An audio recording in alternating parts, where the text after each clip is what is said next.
I'm Steve Johnson, News Director of theDove TV. Watch more videos from the Dove newsroom at theDove.us.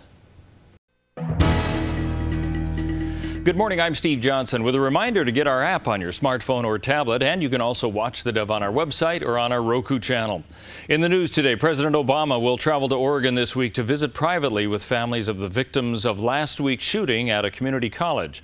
The President will visit Roseburg on Friday as he opens a 4-day trip to the West Coast. The President has renewed his call for stricter gun laws following the shooting and has expressed exasperation at the frequency of mass shootings in the United States.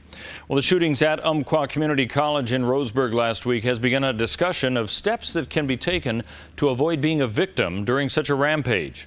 While the reaction of many during such a shooting might be to hide, it's not the best reaction. That's according to the Medford Police Department. Their run, hide, fight reaction is based on the idea that running and fighting are the best options if faced with a shooter, with hiding only as a last resort. We're trying to instill in people's minds to really think about running first, to get out of the situation, to act. Even if the shooter engages somebody that's running, it's going to be difficult to strike them. If they're running away, they're moving and they're creating distance. Lieutenant Mike Boudreau says considering your options ahead of time is something everyone should do to stay alive in the 7 to 10 minutes it might take for law enforcement to get to the scene.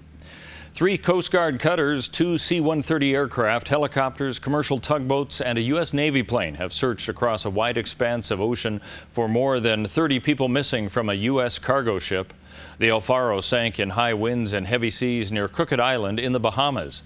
One body has been found in a survival suit, but the Coast Guard described it as unidentifiable. Once it was found, U.S. Coast Guard Captain Mike Fedor says they moved on to look for other survivors. The ocean is not a static being. It's alive, it's dynamic, it's constantly moving. So when we have reports of other life rafts, life boats, we need to get out there and quickly identify them, see if there's any signs of life. Because if we don't do that right away, then it could sink, it could disappear, we might not be able to relocate it. So again, our focus is on survivors. That's our mission. One of the ship's 2 lifeboats have been found, but it was empty, and no other human remains or survivors have been located. Even with home prices rising in southern Oregon, existing home sales remain strong, according to the Rogue Valley Association of Realtors. In the last 90 days, sales were up 30% in Jackson County, 32% in Josephine, and the trend continues, even though the median price continues to rise. Though that characterizes a seller's market, Scott Lewis says buyers haven't missed the boat.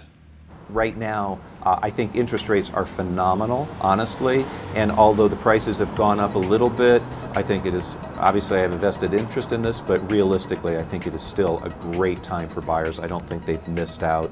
Let's take a look now at what we can expect on the weather scene for our area and some warm temperatures in Northern California. 85 today, tomorrow through Thursday, up to 89 on Friday. As we move into the Klamath Basin, upper 70s into the 80s for Friday, back into the 70s on Saturday. As we move along the Oregon coastal area, 70 today, up to 76 on Friday, a slight chance of rain, only 68 on Saturday with rain expected. As we move into the Bend area of Central Oregon, 77 today, down to 74 tomorrow, and then temperatures on the rise to 82 on Friday, slight chance of rain on Saturday. And for Southern Oregon in the Medford, Grants Pass, and Ashland area, 86 for the next few days for the high, 90 on Friday before dipping back to 83 on Saturday. There is a 20% chance of rain, lows in the low to mid 50s. That's a look at news and weather right here on the Dove.